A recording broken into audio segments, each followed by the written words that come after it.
ಗುಬ್ಬಿ ತಾಲೂಕಿನ ಇತಿಹಾಸ ಪ್ರಸಿದ್ಧ ಮಣ್ಣಿಮಾರಿ ಕಾವಲಿನ ಮಾದಾಪುರ ಶ್ರೀ ಮಣ್ಣಮ್ಮಾದೇವಿ ರಥೋತ್ಸವ ಮುಂಜಾನೆ 3 ಗಂಟೆ ಸುಮಾರಿಗೆ ಅದ್ದೂರಿಯಾಗಿ ಸಹಸ್ರಾರು ಭಕ್ತರ ಸಮ್ಮುಖದಲ್ಲಿ ಜರುಗಿತು.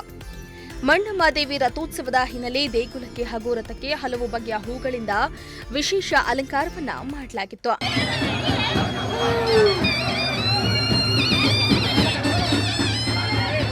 ಗುಬ್ಬಿಯಲ್ಲಿ ಐತಿಹಾಸಿಕ ಗುಬ್ಬಿಯಪ್ಪನ ರಥೋತ್ಸವ ಹೊರತುಪಡಿಸಿದರೆ ಶ್ರೀ ಮಣ್ಣಮ್ಮಾದೇವಿ ರಥೋತ್ಸವ ತುಂಬಾ ಅದ್ದೂರಿಯಾಗಿ ನಡೆಯುವ ಜಾತ್ರೆಯಾಗಿದೆ.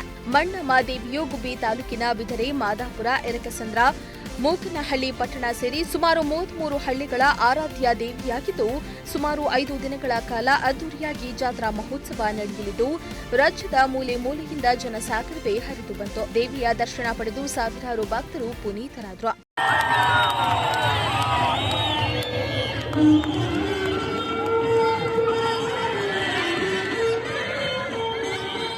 ಇನ್ನು ಕಳೆದ 3 ದಿನಗಳಿಂದ ಮಣ್ಣಮ್ಮಾದೇವಿ ಜಾತ್ರೆ ನಡೀತಾ ಇದ್ದು, ನಿನ್ನೆ ರಾತ್ರಿಯಿಂದ ವಿಶೇಷ ಪೂಜೆ ಕೈಂಕರ್ಯಗಳು ಜರುಗುತ್ತಾ ಇದ್ದು, ಮಧ್ಯರಾತ್ರಿಯವರೆಗೂ ಮೆರವಣಿಗೆ ನಡೆಯಿತು. ಬಳಿಕ 3 ಗಂಟೆ ಸುಮಾರಿಗೆ ಉತ್ಸವ ಮೂರ್ತಿಯನ್ನ ರಥದ ಮೇಲೆ ಕೂರಿಸಿದ್ದು, ಭಕ್ತರ ಹರ್ಷೋದ್ಗಾರ ಮುಗಿಲು ಮುಟ್ಟಿತ್ತು.